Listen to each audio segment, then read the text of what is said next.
All right, let's get started. Good morning, everyone, and welcome to the second webinar of the Green Gateway webinar series, hosted by the EIB Advisory Services and the European Investment Fund. The series focuses on climate change mitigation measures under the EIF's InvestEU Sustainability Guarantee. And while last week we talked to you about energy efficiency, this week we will be focusing on renewable energy and transport measures. My name is Adrian. I'm going to be your moderator. And today, let me introduce to you the lineup of speakers.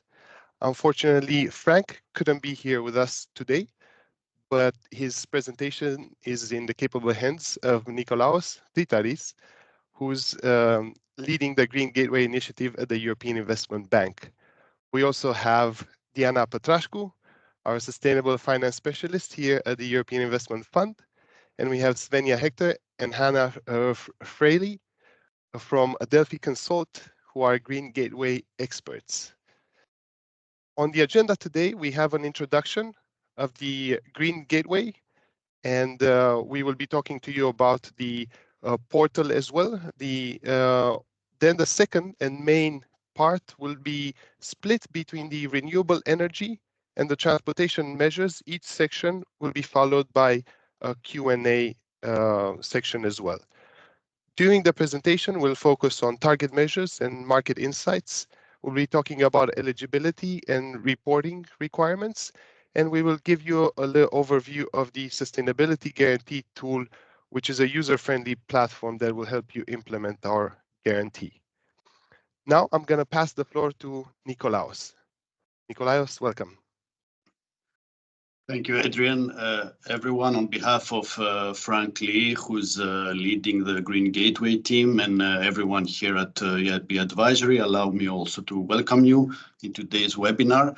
We hope that you find these webinars useful. I will only take a few minutes to talk to you about the things that we are developing under the Green Gateway facility. The Green Gateway is an advisory support package that is financed by the European Commission with an objective to promote green financing in the EU and is targeted at providing support to financial institutions. Some components of the Green Gateway are accessible to everyone, whilst others are more targeted at EIB and EIF intermediaries, as I'm going to present and we're going to present to you today. If you look at this slide on your left-hand side, you can see the link to the Green Gateway portal where all the action is taking place. There you can find what we call web-based operational tools, primarily the EIF Sustainability Guarantee tool, that can help you deploy the EIF operation under InvestEU. We received a question in the previous webinar about a demo. There is indeed a promotional video that we have developed, and we're soon going to share the link in the chat, but you will also be able to find the link in the tool portal. And also you probably have heard and probably have used the EIB Green Eligibility Checker, where also soon our EIB intermediaries will be invited to participate to a webinar with more information on that tool. You can also find in the Green Gateway portal what we call web-based capacity building tools. We are currently developing an e-learning platform, and we will share with you more information on this also soon, where each one of you will be able, from the comfort of their own computer and home, to benefit from e-learning courses. We want to keep you entertained during the weekend. You can also find an e-library with important documents and resources. We are also currently developing a help desk portal, for which I'm going to give you more information in the next slide. And of course, we have last week launched our webinar series, where, like the one you are participating in today, there are going to be onboarding trainings, primarily focused on the EIB and EIF tools that I mentioned before, on EIB Group eligibilities, and other thematic topics. And for some of our intermediaries, we are also providing what we call bilateral advisory support, where we provide more bespoke and targeted support on specific topics.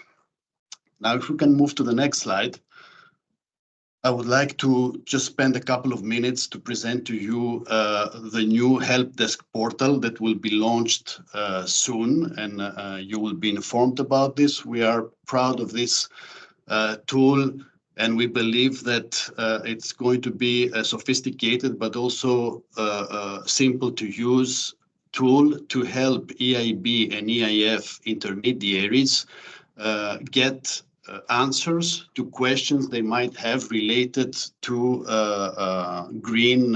their green and sustainable components in their EIB and EIF operations. This tool will not substitute all your communications with the EIB group. It is more targeted at those queries that are related to green eligibilities, reporting, and other similar topics. The way it works is that your institution will be invited to register to the platform. So some of you will be registered users, and once registered, you will be able to use the search engine to ask your question. The portal already has embedded a number of frequently asked questions and answers.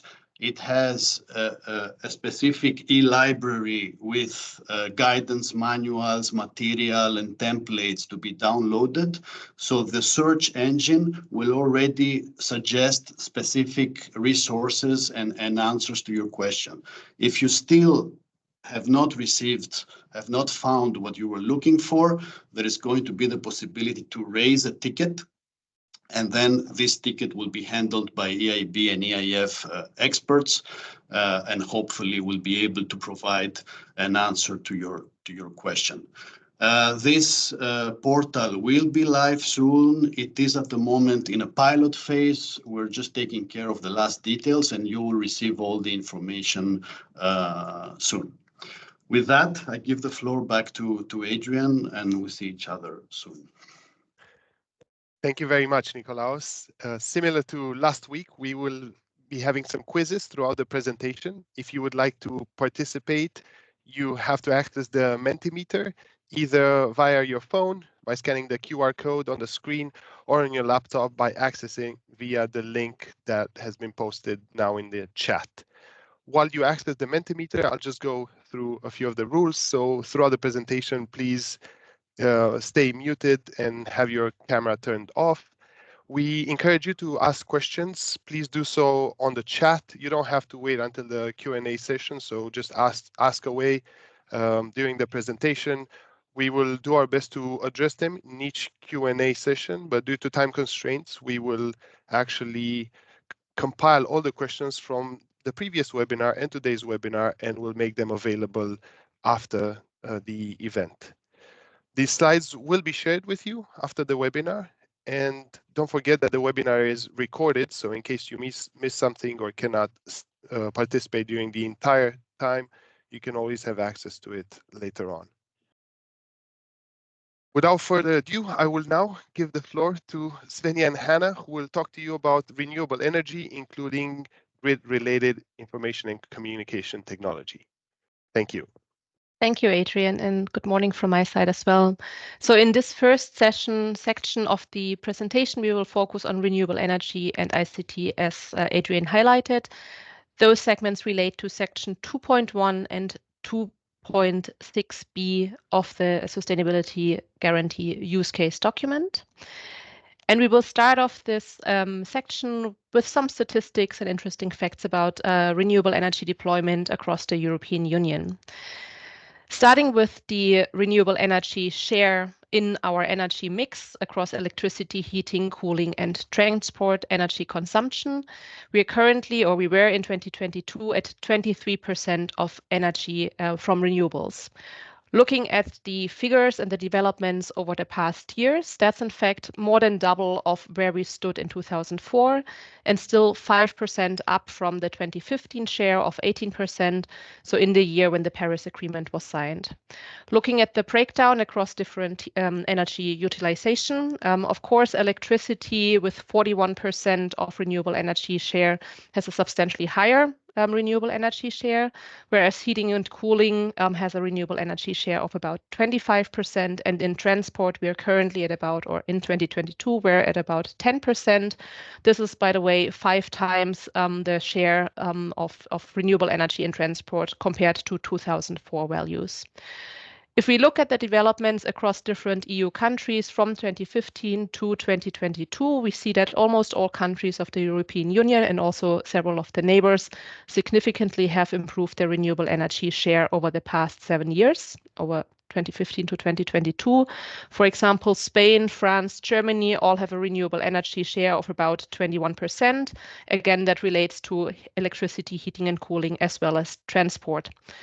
The leader across Europe or in Europe would be Sweden. They have a renewable energy share of, I believe, 66%, followed by Finland with 48% and Latvia with 43%, only outperformed by our northern neighbors, Norway and Iceland, who do have a renewable energy share of 79%. If we look at how does that compare to objectives of the European Union and of individual countries, we can look at this figure here on the left-hand side.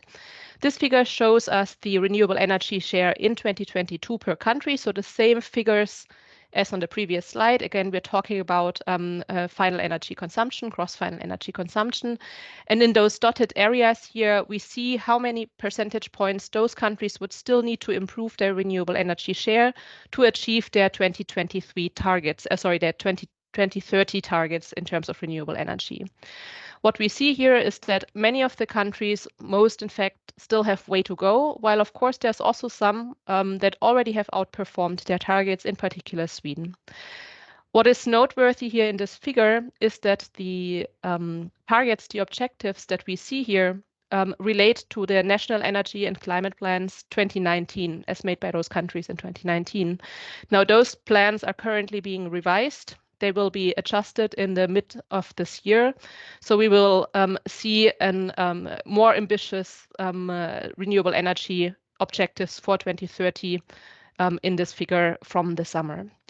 This is, of course, also to meet the EU objective, which has recently been updated and is now much more ambitious with a renewable energy share of 42.5% renewable energy, which is more than 10 percentage points up from the previous objective of achieving 32% by 2030.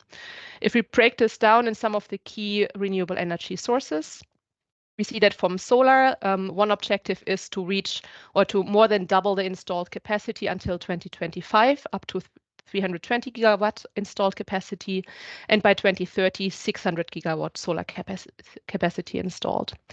For wind, the objective is to achieve by 2030, 500 gigawatt installed. What would that mean in terms of annual wind capacity installed per year? It would mean that 37 gigawatt per year in terms of capacity need to be installed. Comparing this to what has been installed in 2022, namely 16 gigawatt, this is quite a substantial increase, or would imply quite a substantial increase in the wind energy capacity added. The European Wind Energy Power Action Plan aims to accelerate the deployment and installment of capacity of wind across Europe, for example, through measures such as improving auctioning schemes and increasing the pace of permissions allowed for wind energy installations. Looking at heat pump objectives, the objective is to reach by 2027 10 million units, up from the current or 2022 value of 3 million heat pumps installed. Some other interesting facts around renewable energy is, of course, the installed electric capacity for different sources across different EU countries and in the EU overall. Let's start this off with a little quiz. For this, I hope you are already on Menti, either in your browser or on your cell phone. If not, please go there now. Sabrina has just put the link and the code in the chat again. You can also scan the QR code. When you are there, please do answer to the following question. Which two energy sources have been the most relevant ones in the EU 27 in 2022 in terms of installed electric capacity? Is it solar and wind, solar and biomass, ocean and geothermal energy, or wind and hydropower energy? Again, we're asking here for the installed electric capacity.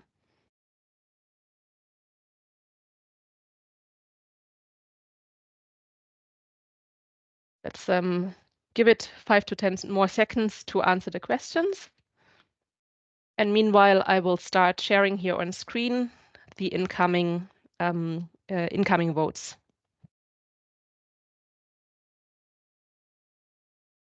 So we have about 80 people who already participated in the quiz. Let's see, maybe some more answers are coming in. 85, 87. All right, I think we can see the results. Thanks, Sabrina.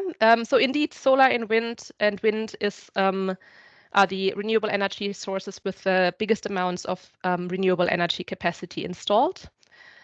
Let's look at that in terms of some figures. Here on this pie chart, we see across the EU in 2022 the electricity production capacity by renewable energy source. Both solar and wind had 35% installed out of the overall renewable energy capacity across Europe, followed by hydro energy and ocean energy, so ocean energy being tidal and wave-related energy, then with a big gap to biomass and biogas-based electricity production, and then 0.1% geothermal production, of which 90% is based in Italy. If we look at the comparison across the EU countries, we see that in Central and in Eastern Europe in particular, solar energy capacity is quite prevalent. We have several countries in the north, in the east, and then also France and Portugal, where hydro and marine energy installations are the most relevant, and then several countries such as France, Ireland, Finland, Denmark, where wind energy is the most relevant one. Again, this is capacity installed. If we would look at those figures in terms of energy generated, hydro and wind would actually be the most relevant one, because currently about 2/3 of electricity in the EU is coming from hydro and wind energy, followed by solar energy. After this introduction on renewable energy developments across the European Union, let's move to criteria for renewable energy under the sustainability guarantee. And we're kicking this off again with a little quiz on the eligibility of different types of investments in renewable energy. Here the specific question is, which of the following measures are not eligible under the sustainability guarantee? You should now be seeing this question on your Mentimeter, either on your cell phone or in your browser, and you can type in the answer for each of the measures, for each of the investments provided here. So for each of them, please vote whether you think that is not eligible under the sustainability guarantee. And while you're providing your answers, I will be sharing the incoming votes already.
40 people already provided answers. If you don't know the criteria that well, you may also just provide your answer in terms of your best guess. But just from your intuition, what do you think might not be eligible?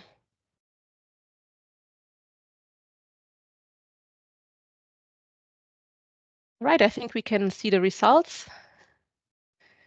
So indeed, biomass and biomass power plant, the biomass power plant here got your votes for not being eligible. And that is indeed correct. Biomass as well as biogas power plants are not eligible under the sustainability guarantee. Our investments in the manufacture of transformers for solar installations didn't get that many votes. However, it is not eligible under the sustainability guarantee, which is because we smuggled in the word transformers here. So while key component manufacturing, for example, solar panels or wind turbines would be eligible, the manufacturing of ancillary equipment, such as transformers, is not eligible. We will learn more about that in a second. And indeed, the other 4 investment examples that we gave here are all eligible under the sustainability guarantee. Let's move on to the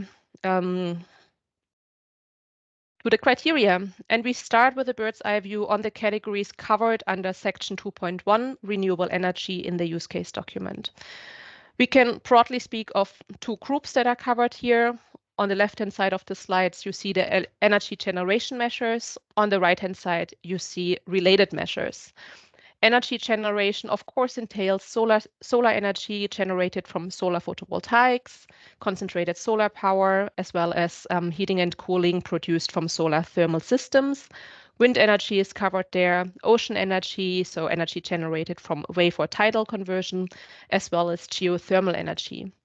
On the side of related investments, we have, of course, renewable energy storage solutions. We have renewable installation, transmission, and distribution solutions, so in particular investments related to the grid. And we have the manufacturing of renewable energy key components. And we will now look into the details of the eligibilities of all of those categories. Let's start with the energy generation.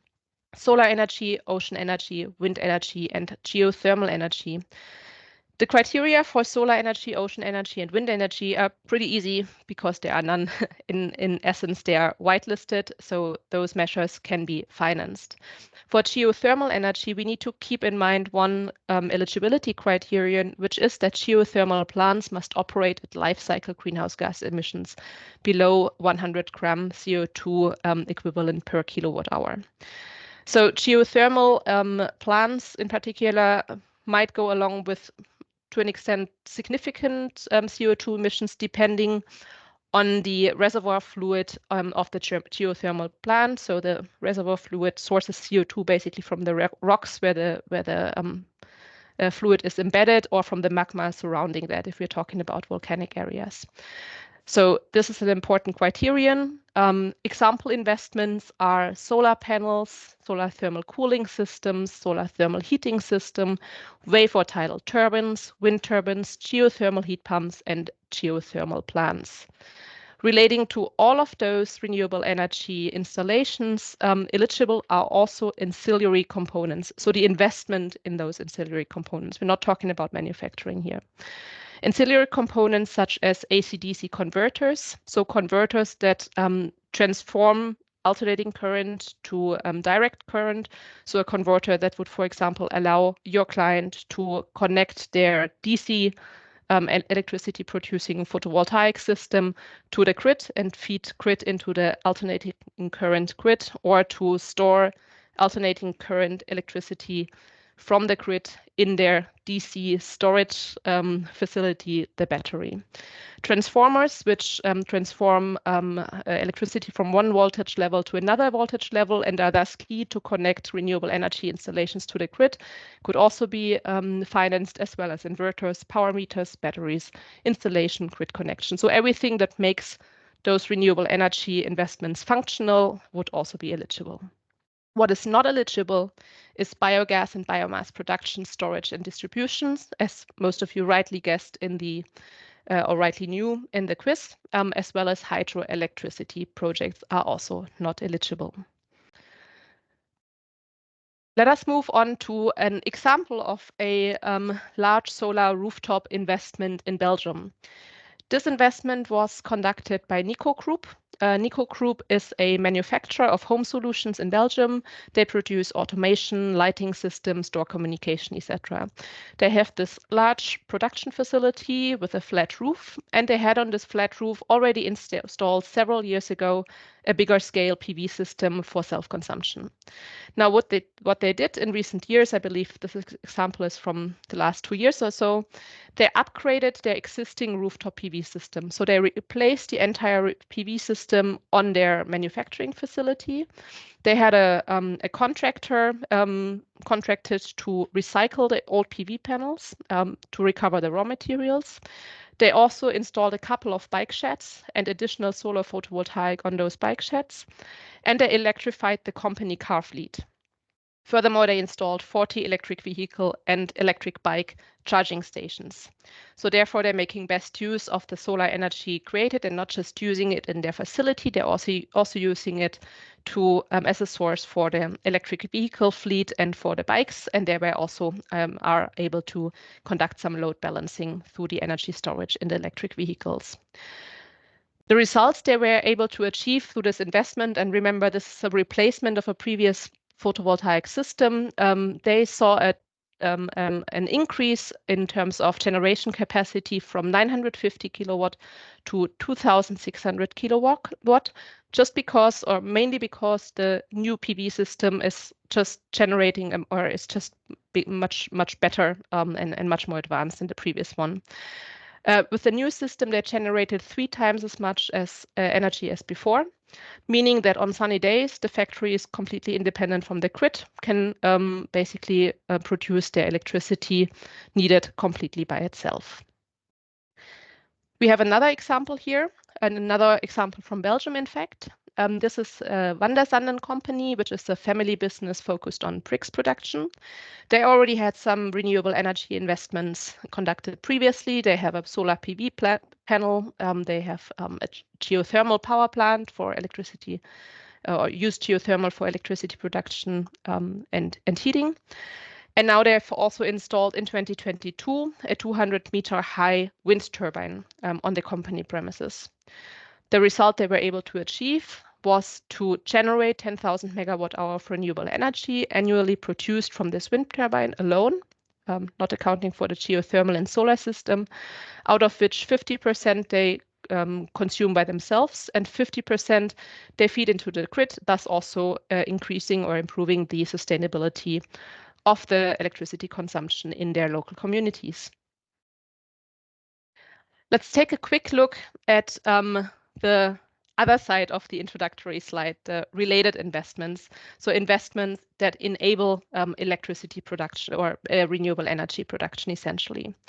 This entails renewable energy installation, distribution, and transmission solutions. As mentioned before, those are solutions that enable the functioning of the grid in context of renewable energy. Also solutions that enable the grid connection of renewable energy measures. Things like smart grids, mini grids, etc. are included here. Equipment and infrastructure to increase or introduce renewable energy generation, etc. Of course, renewable energy and storage solutions are covered here, relating to thermal energy storage and electric energy storage, so batteries. Then we have here the important category of manufacturing of renewable energy products. And as highlighted previously, this concerns key components and machinery. So solar panel production, wind turbine production can be eligible, but the manufacturing of ancillary components, such as the transformers that we saw in the quiz previously, would not be eligible. Let's take a look at an example of an eligible manufacturing investment project here in Germany. So this is SolarWatt, a Germany-based manufacturer of PV modules. They manufacture PV modules, they plan and install small-scale PV systems, storage heat pumps, smart meters, and mobility solutions. They have expanded their renewable energy manufacturing facility in 2020 with a 10 million euro investment, thus doubling the production capacity for renewable energy systems. this would be an eligible measure or investment under the sustainability guarantee, of course, accounting for the financing limits of the guarantee. And with that, I'll hand over to Hannah, who will present the documentation possibilities and requirements for renewable energy investments. Yeah, thanks, Svenja. So if you were at our webinar last week, this section will sound very familiar, but the required documentation is slightly different for the various investment types. And so it's important to make these distinctions clear. But in all cases, under the sustainability guarantee, documentation proof must be collected. And there are two broader parts to this documentation requirement. First, some kind of technical documentation that shows that the measure meets the required sustainability criteria, and a second piece that shows how the funds will be used. An invoice, a purchase contract, a quote for the price, that kind of thing. But looking more closely at this first category of documentation, what can we use? So it depends on the investment type, and in the case of renewable energies, the energy type, whether it's a PDF report from the sustainability guarantee tool can be used, a description of the investment, or some other kind of technical documentation that shows the key technical data of the investment. So for those investments where a description of the investment can be used, so we're talking about solar, ocean, wind, and geothermal, this description must include the energy generation capacity installed in megawatts. So for example, if you're investing in a wind turbine, this investment description must include how much energy generation capacity this wind turbine will result in. The one investment type that does not have a technical documentation requirement are the ancillary components. So these components that Svenja described, including AC/DC converters, grid connections, voltage transformers, that kind of things. For this, you need a document that is evidencing the costs and a control of the use of funds document, which in some cases could be covered by the same document. But in all cases, both the technical documentation and the control of use of funds must be collected prior to the disbursement of the loan. So let's take a look at how the sustainability guarantee tool fits into this and how it can be useful for the documentation and collection process. The sustainability guarantee tool covers many renewable energy investment types, and those that will produce a PDF report are indicated here with the calculator icon. For these, you just need to enter a few pieces of information about the investment, and the tool will provide you with the PDF report. And this can serve as both a technical documentation for the investment and will give you the impact figures that you will report to the EIF. So looking at a more specific example of such a measure that can be assessed in the tool, let's look at what the photovoltaic system measure looks like in the tool. For PVs, the impact estimation can be calculated based on the system power rating, the size of the system, or even the cost. And at the end of this process, you can, as I just mentioned, generate the PDF report with that has the estimated impact that will be reported under the SG product, or you can download this data in an Excel summary. So this ends our look at the renewable energies under the sustainability guarantee. And now we move on to green ICT for climate change mitigation, and we'll see how these two fit together. The objective of green ICT for climate change mitigation more broadly is to develop or adopt green information and communications technology or digital solution that ultimately lead to a decrease in energy consumption, emissions, or technologies that otherwise contribute to climate change mitigation objectives. Under the sustainability guarantee, there are a few different subcategories of investments under climate change mitigation green ICT. The first is data centers, which we discussed in our last webinar, and so we won't be covering today. But the second two are ICT solutions for decarbonized energy networks and smart grids and related ICT. So Now we'll take a closer look at the criteria for these two types of ICT solutions and also what types of measures we're actually talking about. So under ICT solutions for decarbonized energy networks, on a basic level, we're talking about ways in which data and computing can be harnessed to improve efficiency and the integration of renewable energy in our electrical power networks. So this can include energy efficiency data platforms, the digitalization of decarbonized grids, and some of the other measures you see listed here. For such a measure to be considered eligible under the sustainability guarantee, it must lead to a 30% reduction in greenhouse gas emissions or 30% reduction in energy consumption. Accordingly, the technical documentation that you need to show the eligibility of the investment must certify using an external expert that these anticipated savings will be achieved. Again, since this documentation is collected prior to the disbursement of the loan, it shows how the savings will be achieved in the future, not savings that have already occurred. So moving on to the second part of this, of these green ICT solutions, smart grids. This can include things like smart meters, the integration of smart grid automation into appliances or on-site equipment, and the software that you would need to make all of that work. Unlike the first category related to decarbonized energy networks, there are no specific savings thresholds associated with these smart grid investments. So therefore, the technical documentation that you need does not need to verify such a threshold, but it instead involves the FI verifying the eligibility of the investment by looking at the business or project plan associated with the investment. As always, both of these types of technical documentation, along with the control of use of funds, must be collected before the loan is dispersed. So let's take a look at what we're actually talking about when we say smart grids and related technologies with a specific example. Near Lake Constance in Germany, there's a smart residential neighborhood that has a goal of using all of their, or deriving all of their power using only renewable energies.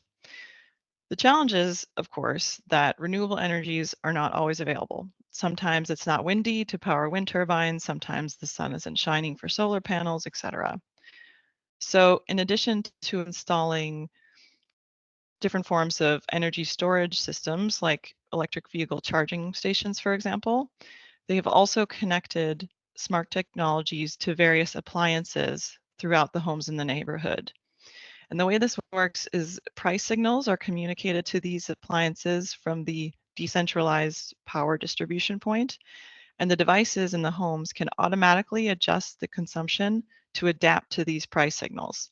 So for example, if the prices are high, so there's a peak load on the energy system or an insufficient generation of power at any given moment, a dishwasher in this neighborhood might automatically delay its cycle until the peak demand period is over.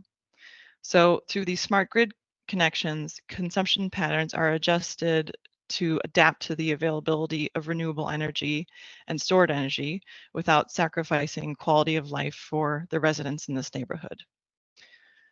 So that concludes that discussion of green ICT, and now over to Adrian and Diana for our Q&A. Thank you very much, Hannah. Thank you very much, Svenja. We'll begin our Q&A. First question will be for Diana, but I think also Nikolaus might want to chip in. There were a few questions in regards to the Green Gateway and the sustainability guarantee tool. What's the difference? How can they be used? So thank you. Thanks, Adrian, and good morning from my side as well. Maybe just to clarify a bit, because it seems to be a bit of confusion with regards to the tool. So currently, indeed, we have the sustainability guarantee tool, which is live and can be used by our financial intermediaries to make the assessment. So basically, in the tool, you will be able to make assessments, to read in a more user-friendly way what are the eligibility criteria, and then whenever you have this calculator button that Hannah showed to you, you can calculate the impact of a certain investment. Now, this is something that is currently already available. However, acknowledging that this is a new and complex product, and we are already receiving quite a few questions from our financial intermediaries when it comes to implementation and eligibility, there's this under development, what Nikolaos was saying, the help desk. So the help desk will be a different tool whereby it's not for you to make an assessment on already something pre-given, but to put questions. So it will also contain previously put questions so that you can find easily an answer, and also you can ask additional question on eligibility when something is not certain. And I leave it to you also, Nikolaos, if you want to add something on this. Thank you, Diana. Just to remind once again that we will soon invite EIB intermediaries to a green checker webinar, where again there we might address, how to use both tools at the same time, because obviously we have a lot of our intermediaries that are common EIF and EIB intermediaries. So we will have the chance to discuss further about the use of the tools. But at the moment, as we speak, it is highly recommended, because there was a relevant question, to use each respective tool for each respective operation. So when you have the EIF operation, you have the EIF tool. When you have an EIB operation, you have the green checker. But we will have more possibilities to discuss about this in the near future. Perfect. Thank you both. Next question. We noticed that ocean energy, wave or tidal is eligible, but what about hydro? Would hydro projects be eligible? Thanks, Adrian. No, currently hydro projects are not eligible. So as renewable energy, we do not support the hydro energy projects at all. So it's only for ocean. Thank you. Another one is related to working capital. Our sustainability guarantee indeed focuses on investments, but sometimes investments come with some other costs as well, related to salaries and so on. Are those costs, those working capital facilities, would they be eligible under the sustainability guarantee? Yeah, so generally we do provide also throughout the use case document where ancillary projects and also ancillary. So we acknowledge that working capital related to investment is needed, and when we have something that is ancillary to the investment, so is necessary for the investment, then this would be supported. Another avenue for working capital to be supported is when we have the sustainable enterprise, where basically we define an enterprise as sustainable based on certain criteria at the company level. So, for example, if we have the 90% of the revenues are generated from green activities, this would be eligible. And there we do not look at the use of proceeds, but working capital can be eligible independently. Perfect. Thank you. Thank you very much. We have time for one more question. This is a case study. Let's say a company wants to finance solar panels. They want to use them in order to sell the energy generated, so not for their own usage. Would that be eligible? Yes, it would be eligible. We do not impose the use that it needs to be for their own use, the energy production. Perfect. Thank you. Thank you very much. Thank Now you. we will transition into the second part of our presentation. I'm going to hand it over to Svenja and Hannah. They will talk to us about zero and low emission mobility. Thank you, Adrian.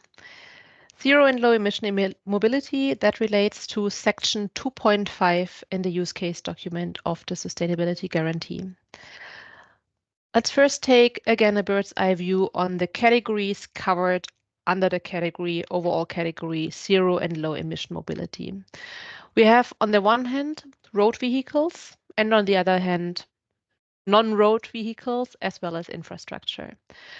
Among the road vehicles, we will talk about when we get to the eligibility parts, vehicles in terms of passenger vehicles, buses, light commercial vehicles / vans, as well as personal mobility devices, so bikes and e-bikes in particular, heavy-duty vehicles / trucks, as well as motorbikes.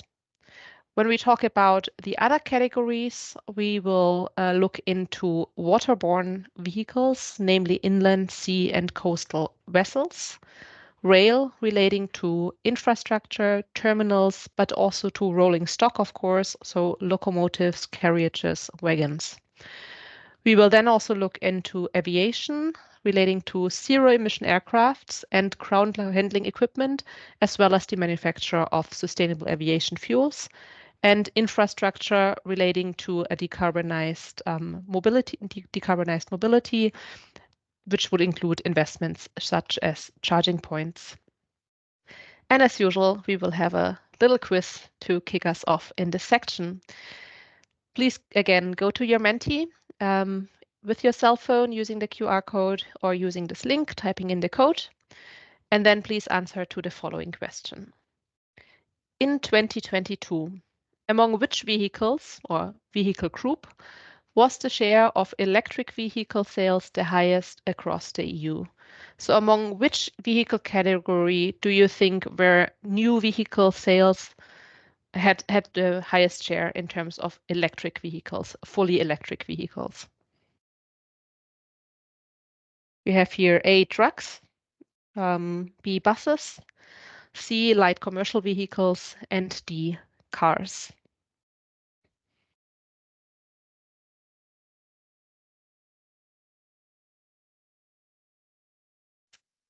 I think we can start looking at the incoming votes.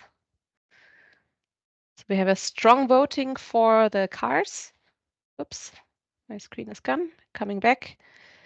86 quiz participants, 87, and 65 of them voted for cars. 2 for trucks, 17 for buses, 3 for vans. The correct answer in this case, if you can see the results, is indeed buses, in particular inner city buses, as we will see shortly. So if we look at this figure here on the right-hand side, this shows the share of vehicle sales by power source in the EU in 2020 compared to 2022. If we look at the buses here, we see a clear trend to get away from diesel fuel sources with a strong increase of electric vehicles from roughly 6% back in 2020 to 12%, 12.7%, I think, in 2022. Also, hybrid electric vehicles have been coming up in terms of buses, and what we don't see as clearly is that among this gray area called other, there's also a couple of hydrogen buses in there already. For cars, for which many of you voted as well as being the strongest ones in terms of new electric vehicle sales, the figure, to be honest, is pretty close. So this green area here, electric vehicle sales in 2022 also is, I think it's just 0.2 percentage points below the bus number. So you were pretty close to being correct. Also for cars, of course, we saw a very strong increase in the electric vehicle sales, also a strong increase in plug-in hybrid vehicle sales and a strong increase in hybrid electric vehicle sales, both at the cost of diesel and petrol shares in this figure. For trucks, you probably don't see it very well. We see a very slight increase in terms of electric vehicle sales. So that's electric trucks, as many of you will know, are not yet that prevalent, but they're coming up more and more, and more manufacturers have the electric trucks on the road. For vans, we also do see a clear increase in electric vehicle sales, some increase in hybrid electric sales, and plug-in hybrids don't seem to be a big role here. Looking at the Europe map again, which now displays the share of electric vehicles among passenger cars, so those cars on the road, not just the new sales, representing figures from 2021. We see that again, Sweden within the European Union is our leader. They have had in 2021 between 2 and 3% of cars on the road being electric. Strongly outperformed, however, again by Norway, who in 2021 already had 15% of cars on the road being electric. Now, we all know that the further expansion of electric vehicles in all of those categories largely depends on the charging infrastructure, both for electric vehicles, but also for hydrogen fuel cell vehicles. So let's look at some facts around charging infrastructure. There are 225,000 public charging points across the EU, which saw a large increase in 2020 alone, up by 37%. However, it must be said that 42% of those charging stations are located in 2 EU countries, the Netherlands and Germany. It should also be taken account, however, that it appears that only 5% of charging happens at public charging points. One reason of that might, of course, be that there's not enough charging points around, but of course, also charging at the home, the electric car at the home, or the electric truck, or the electric bus or van at the facility of an SME, of a mid-cap company, also plays a significant role. What's maybe also interesting to mention in context of those buses is that if we look at inner city buses only, there was an immense increase in inner city electric buses being sold. In particular, the inner city bus sales that were electric grew by 53% from 2022 to 2023, meaning that in 2023, 42% of all inner city buses being sold across the EU were already electric.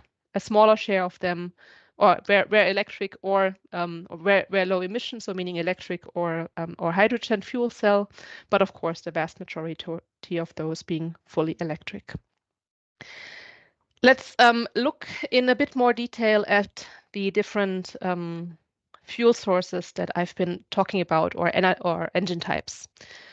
I think electric vehicles, that's probably pretty clear. So fully electric vehicles are vehicles that have an electric battery as their engine or as their fuel source. And of course, the overall sustainability of those electric vehicles depends on the renewable energy share in the electricity mix of the country. The tailpipe emissions, so the emissions coming out of the vehicle directly, however, are zero. Similarly for hydrogen fuel cell. So hydrogen fuel cell is a technology where the fuel cell combines hydrogen from the fuel tank of the vehicle with ambient air. That leads to a chemical reaction. That chemical reaction implies electricity production and water production. So the only emission from this car is indeed water. And that's, of course, a zero emission fuel without a GHG effect. So this is a low emission or a zero emission fuel as well. Of course, currently hydrogen is not as green as we would like it to be yet. 95% of hydrogen produced globally is not produced from renewables currently, but is produced based on fossil fuels. But of course, with further efforts in using, in particular, solar energy and wind energy for hydrogen production, those hydrogen fuel cells will not just have low tailpipe emissions, but also be associated with very low emissions overall. The number of fuel cell electric vehicles in the EU, by the way, was at roughly 4,500 vehicles in 2022. That was mostly passenger cars, roughly 300 vans and 200 buses. So some hydrogen vehicles are driving around already, but of course they're not yet that prevalent, also because the charging infrastructure for hydrogen is not yet there and they're quite expensive. Looking into the hybrids, we have here the hybrid electric vehicles and the plug-in hybrid vehicles. Hybrid electric vehicles are essentially vehicles with a combustion engine and a small battery. The battery is there to improve the fuel economy of the car, meaning when the car brakes, some energy is generated, stored in the battery, and then reused when accelerating the car again. This car cannot drive or can only drive a small amount of kilometers relying on the electric battery, but it cannot sustain driving around on the electric battery for longer distances only. This looks different for the plug-in hybrid, which has a way bigger battery than the hybrid electric one. The plug-in hybrid can be charged from the plug, can be charged from outside. Therefore, it can also drive around on the basis of the energy stored in the battery for much longer distances. Of course, this also implies that plug-in hybrids go along typically with much lower emissions compared to the hybrid electric vehicles, which often have emission values more in the area of standard cars with internal combustion engines only. We've also included on this slide here the LNG vehicles. This is because we sometimes get asked whether LNG vehicles can be considered low emission under different green lines. Well, LNG, which is a fuel primarily used in trucks, is liquefied natural gas, and by that it is a fossil fuel. It is characterized by slightly lower emissions than diesel, but it's not a green energy source per se. So what we will learn later on is that it doesn't really matter whether the car or the truck would be driven based on LNG or based on diesel. What we need to look at is the emission values for the truck. Let us take a look at the specific criteria now. And we start with, we're still in the road vehicles category, and we start looking at personal mobility devices, motorcycles, cars, vans, and buses. So let's look at this zero emission category here first, where we need to distinguish between natural persons as well as SMEs and small mid-caps. Zero emission, again, that's fully electric vehicles and hydrogen fuel cell vehicles. If we look at SMEs, there's a simple rule, which is essentially if it's electric, it's eligible, if it's fully electric, with some small things to keep in mind. For example, that the personal mobility devices need to operate on bike or pedestrian lanes or need to be allowed to do so, and that the cars need to be below 60,000 euro. For natural persons, the eligibilities are a bit more restricted. Personal mobility devices could be financed, but not the motorcycles. Cars below 60,000 euro that are electric could be financed, but not the vans for private individuals. If we look at the right-hand side, low emission vehicles, which would be in particular the plug-in hybrids. Those low emission vehicles are not at all eligible for natural persons. For SMEs and small mid-caps, you cannot finance personal mobility. They won't be, let's say they won't be low emission anyways, but you could not, for example, finance low emission motorcycles and neither low emission buses of either size. What is possible, however, is to finance low emission cars and low emission vans, at least until end of 2025. Until this date, the emission threshold of 50 grams CO2 per kilometer in terms of WLTP values can be applied. And also here, the car, the M1 vehicle, would need to be below 60,000 euro. Let's talk a little bit more about this WLTP value, the Worldwide Harmonized Light Vehicle Test Procedure value. What does that mean? And what do we do if we don't have the WLTP value, but the NEDC value? So the Worldwide Harmonized Light Vehicle Test Procedure is the applicable procedure to test vehicles, including for their emissions, since September 2019. It has then replaced the previous procedure, which was the new European driving cycle, the NEDC procedure. The replacement was conducted because the measurement of the on-road driving conditions is improved under the WLTP procedure, and because there was a need to harmonize testing procedures of vehicles across different countries, including, for example, I think Japan and India have the same testing procedure.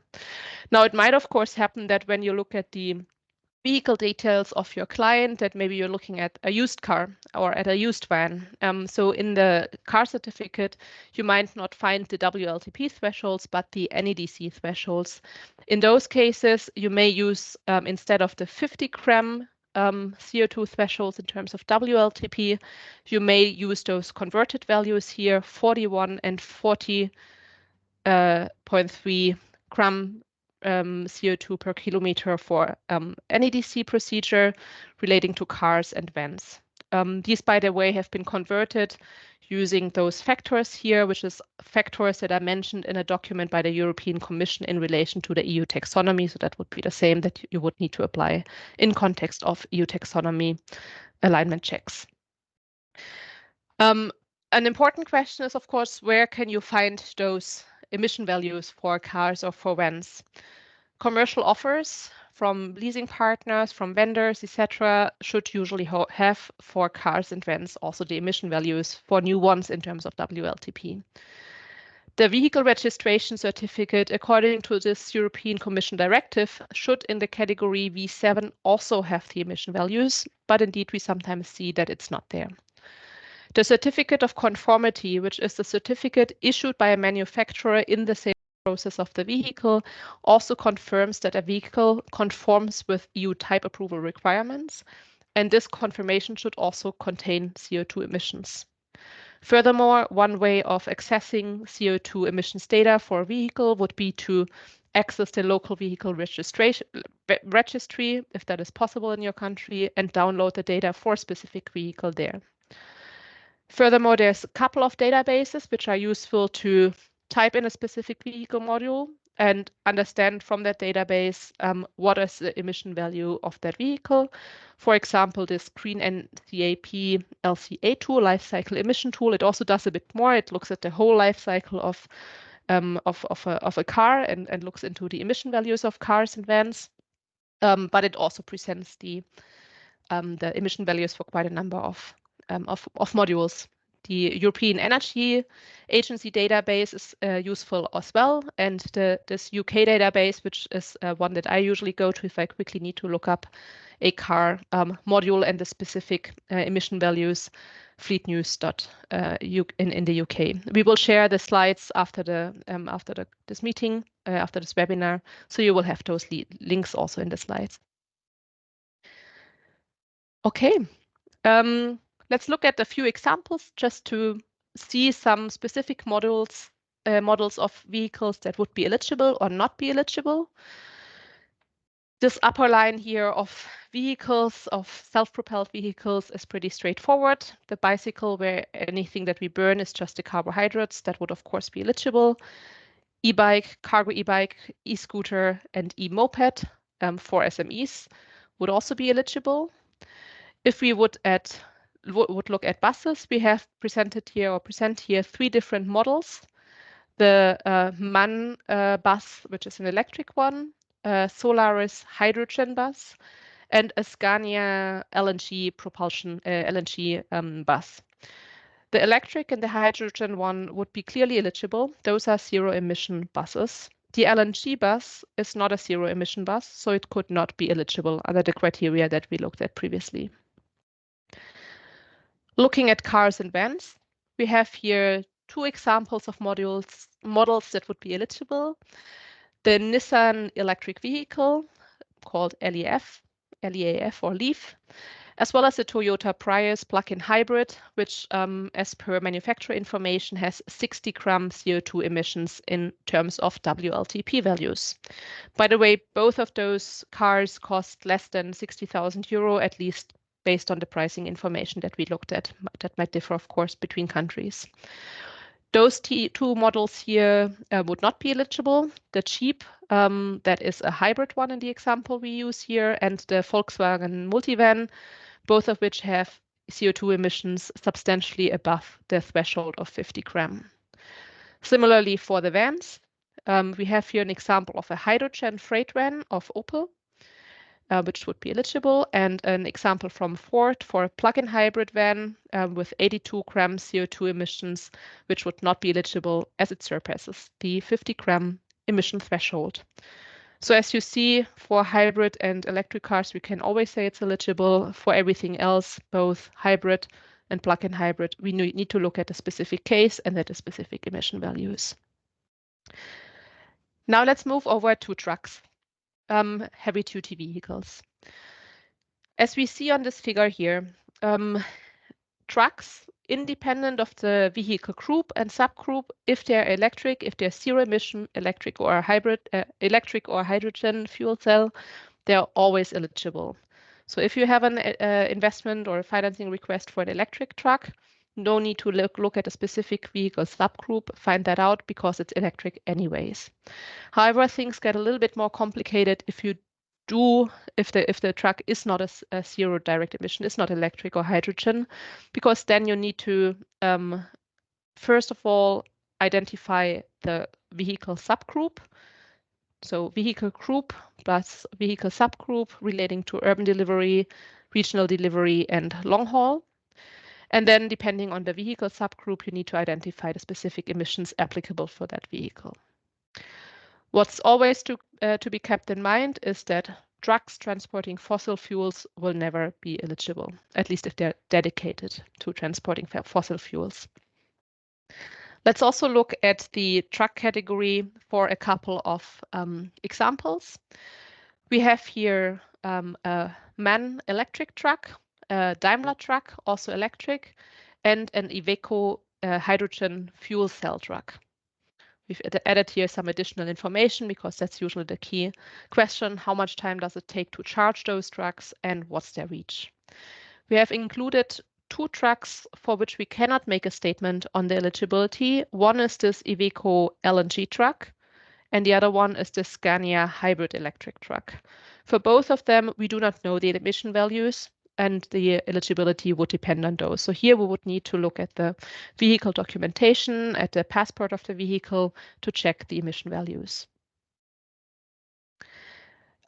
With that, let me move to a quiz. And I believe that's our final quiz for today for the transport measures that I've been talking about just now.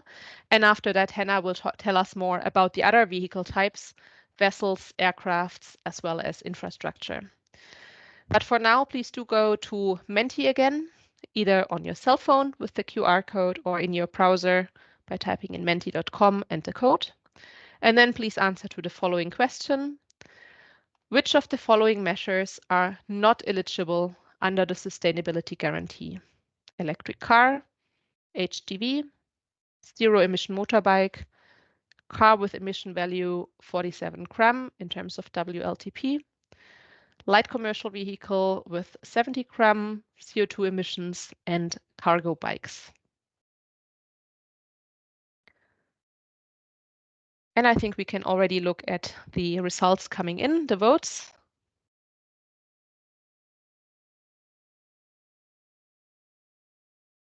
Hmm, 64% participants in the quiz. Let's try to get to the same number as before, about 80% participants.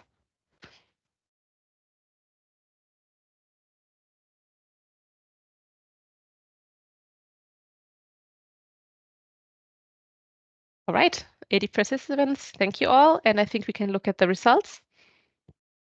So indeed, everyone that voted for this light commercial vehicle with 70 gram emissions in terms of WLTP is correct. This is above the 50 gram CO2 emission threshold and therefore definitely not eligible. The truck here, for which many of you voted as well, it could be eligible. We know too little about this truck at this moment to definitely say whether it's eligible or not. It could be an electric truck, then eligible. It could be a hydrogen fuel cell truck, or it could be a truck with very low emission values. The other ones are definitely eligible. And with that, thanks for participating in the quizzes, and I'm handing back to Hannah to tell us more about vessels, aircrafts, and infrastructure. Yeah, thanks, Svenja. So let's start off talking about boats. So there are a few key points to remember when we're talking about the eligibility of waterborne vessels. So first, they're only eligible for financial beneficiaries who are SMEs and midcaps. They may not be used to transport fossil fuels. And In all cases, zero emission vessels are eligible, but when it comes to low emission vessels, different thresholds apply. As you can see from this table, the threshold for emissions that applies will depend on whether it is for inland or sea transport, and if it is for passenger or freight transport. For inland freight transport, the vessel must emit less than 28.3 grams of CO2 per kilometer. And for inland passenger transport, more than 50% of the energy must come from zero emission fuels. So as a side note here, you see in the table that these are, for several of the thresholds here, they apply until the end of 2025. What the threshold applies after that has not yet been determined. This is just what we know will apply until then. So now moving from inland, let's talk about sea vessels. The zero emission fuels threshold for passenger transport is lower than is the case for inland vessels. Only 25% or more of the energy for these vessels must come from zero emission fuels. And then for freight vessels, the International EEDI, or Energy Efficiency Design Index, determines the sustainability guarantee threshold. It's not really in the scope of this webinar to go into a lot of detail on the Energy Efficiency Design Index, but just in brief, the EEDI is essentially a figure that calculates the emissions of a ship divided by its cargo capacity. And all new vessels, sea vessels, must have an EEDI below a certain threshold. And this is an international standard that was established by the International Maritime Organization of the UN. The sustainability guarantee criteria take this standard that applies everywhere a bit further by requiring that such a sea vessel has an EEDI value 10% below the international standard that always applies. So then now taking a look at the last category under waterborne vessels, we are talking about vessel retrofitting, meaning the renovation of an older vessel to make it more sustainable. For such an investment to be eligible, the retrofit must lead to a reduced fuel consumption of at least 10%. And on the next slide, we'll take a look at such an example. So the Orania Nassau is a vintage tour boat in Berlin, and it's used for sightseeing and as a water taxi. It used to have a diesel engine, and this was replaced with a fully electric propulsion system and is recharged overnight dockside. The retrofit not only saves fuel, but it improves the air and water quality within Berlin. And these kinds of vessels are really ideal candidates for electrification because riverboats, for riverboats, the required propulsion is quite low and the distances traveled are often very low, so it's easier to maintain the required charge. It also results in a more pleasant experience for the passengers of these electrified boats, as you can see from the quote on the slide, with a happy customer comparing this experience in Berlin to gliding along the Venetian canals. So now we'll move on to talking about our last remaining forms of transport, rail and aviation. So starting with rail, many different types of rail investments are eligible under the sustainability guarantee, including rolling stock, rail terminals, investments in control, signaling systems, etc. The rolling stock must be either zero emission or fully electric, or hybrid, known as bimode when we're talking about rolling stock.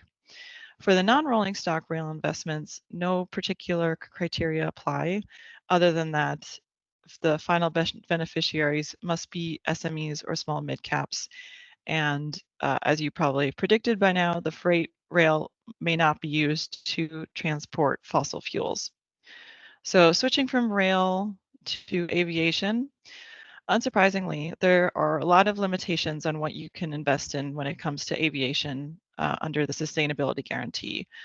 Only zero emission small aircraft is eligible, and the non-aircraft aviation related investments like ground handling equipment must all be zero emission.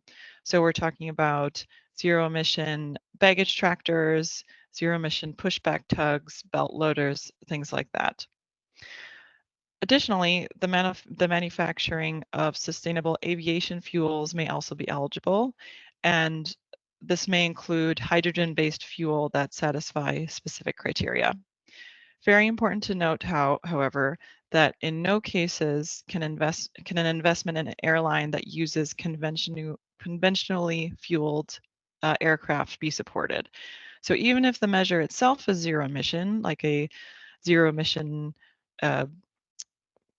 passenger air stares, if it's for an airline that uses conventionally fueled aircraft, it's still not eligible. So next, we're going to briefly touch on eligible investments in transport infrastructure. So all of the additional types of infrastructure that enable the mobility assets that we've been talking about this whole time. It covers infrastructure needed to support the operation of vehicles, aircraft, and vessels. So that includes electric charging points, hydrogen fueling stations, or secondly, we're talking about infrastructure for transshipping, so terminal infrastructure or equipment that's used for loading and unloading goods between ships and rail terminals, for example. And then lastly, also investments in the design and manufacturing of electric vehicle key components. So in particular, we're talking about the manufacturing of batteries for electric vehicles or the manufacturing of electric engines. So now that we've covered all the different types of mobility investments that are eligible, let's talk about what kind of documentation that you would need in the case of these investments. As always, we have the two-part documentation requirement that applies, including the control of the use of funds and a piece of technical documentation that shows the eligibility parameters are met. So for mobility assets, this may include a certificate for the vehicle of the type that Svenja introduced that show the asset type and the level of emissions, or in the case of a water vessel retrofit, this may be an external certification that shows that the retrofit will lead to reduced energy use. A PDF report from the Sustainability Guarantee tool may be used to confirm eligibility for a few select investment types. And let's take a look on the next slide for which measures this would apply. Those shown here with a calculator icon can be evaluated by the tool. So that includes heavy-duty vehicles, passenger cars and light commercial vehicles, and waterborne mobility. And on the next slide, let's take a closer look at what this looks like when you select one of these. So for example, if you select passenger cars and light commercial vehicles, you enter the vehicle type and the emissions of the vehicle and receive a confirmation or not that it's eligible under the sustainability guarantee.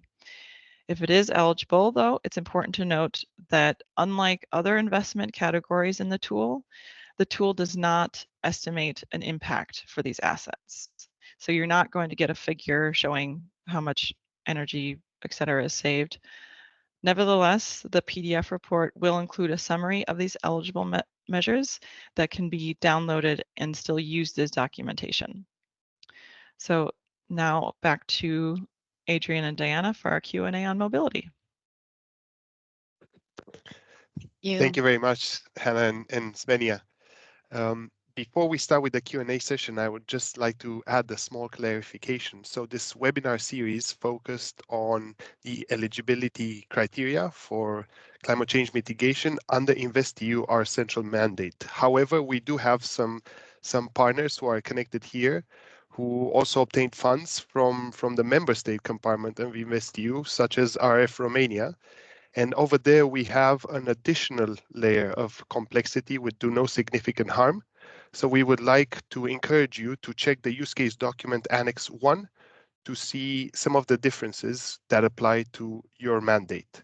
For example, when it comes to mobility, fossil fuels are not allowed at all under those regional mandates.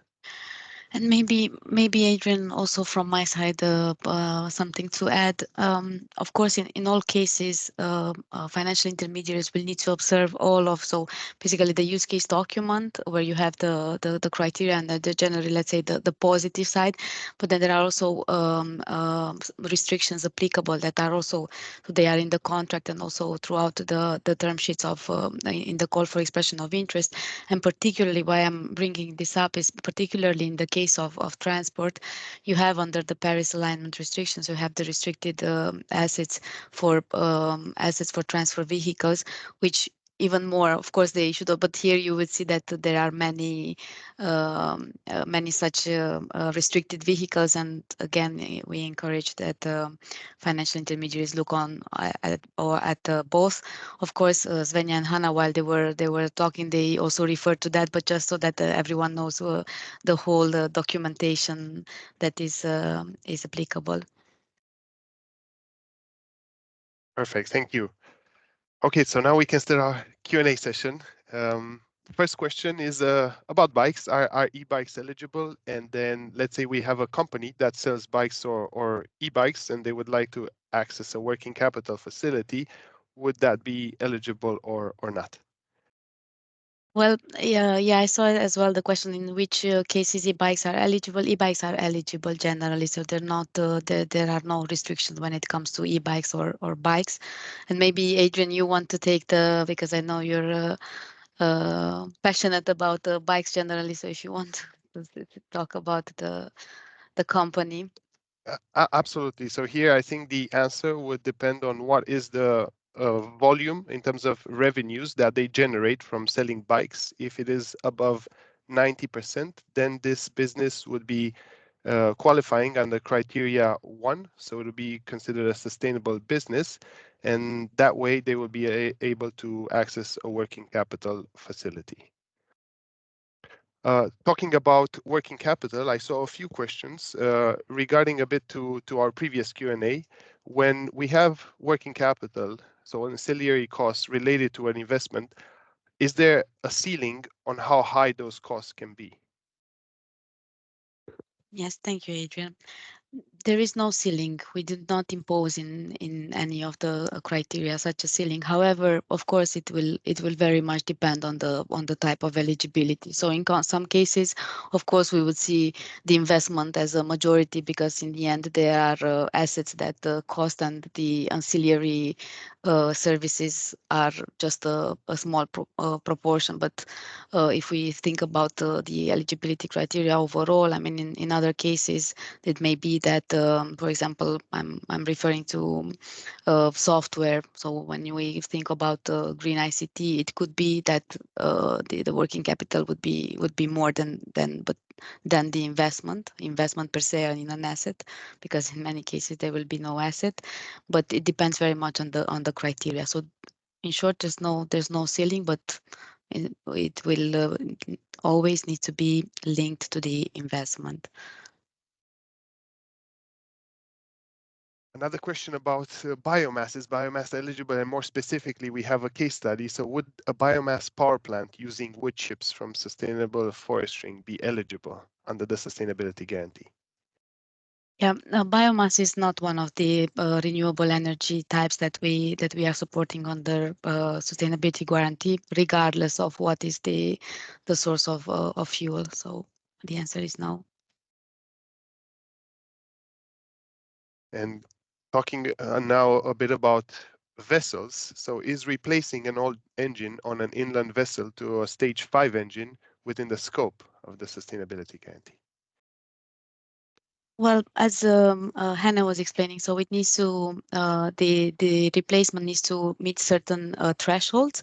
So they need to check. So we encourage the financial intermediaries to check what is the required CO2 emission for the retrofitting, so that the retrofitting is eligible. And a question, I think we had this last time, and I think it's an important question. In terms of the documentation necessary, when should it be collected? Would it be before the disbursement, after the disbursement? And what happens when you don't have the final invoices, for example, right before you're about to disperse the funds? Yeah, so I think it was explained by Hannah last time as well, and this time too. So indeed, in some cases you would have some invoices, like pro forma invoices, that are available before disbursement, and this should suffice, especially when we talk about renewable energy investments, where we do not have any restrictions. So if the renewable energy type is eligible under the sustainability guarantee, there is no, so we do not impose any threshold. So of course, whatever is available before should be used. And another question, and if you want, I can also take this one. Will we allow share higher than 30% in investments that are not connected to climate change mitigation or adaptation? Please go ahead. Okay, so I think for this one, the answer is quite simple. For the moment, we don't foresee raising the ceiling. If you have particular needs in your country, you can reach out to us, but on the mandate level, we will not raise it overall. And all the other questions which we have not had time to answer will be collected together with the questions from the first webinar, and we will make them available to you in a Q&A document. So thank you for your patience. I think this ends our Q&A session, and now I'm gonna hand it over to Nikolaos so he can talk to you a bit about what kind of support you should expect from the Green Gateway after this webinar series. Thank you, Adrian. First of all, I need to say this, and I think I express also all my colleagues, that your engagement in this webinar is really impressive, and your questions are really to the point, and they really help us to communicate these topics better. So as Adrian said, in the next few days, we're going to collect all these questions and provide answers. We will collect, we will probably, we will share with you a document with all the questions from both webinars and email it to you, along, of course, with the slide deck of the presentation. You will be able to find the recording of both webinars and the sustainability tool FAQ in the EIF page, the Sustainability Guarantee website, and also on the Green Gateway portal. So hopefully you will have all the information from both these webinars. Now, in the next few weeks, as we discussed before, you will receive more information on the Green Gateway help desk and the relevant invitations to register and use the help desk. We hope this will come relatively soon. And you can also look forward for additional webinars in the Green Gateway webinar series. So we have planned some webinars for our EIB intermediaries, but also additional webinars, thematic webinars coming for our EIF intermediaries. You can also look forward for our new e-learning platform. This will take a bit more time to develop. We cannot also give a very specific timeline, but it will come shortly, definitely within 2024. So again, don't forget to use the EIF tool.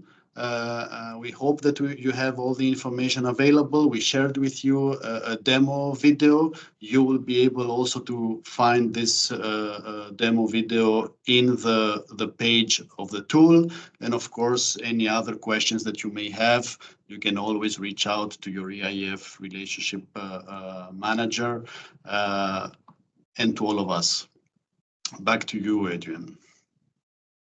Before you leave, just please give us a few minutes of your time. We would like to ask you to complete a quick survey. You can access it via the QR code on your screen or the link provided in the chat.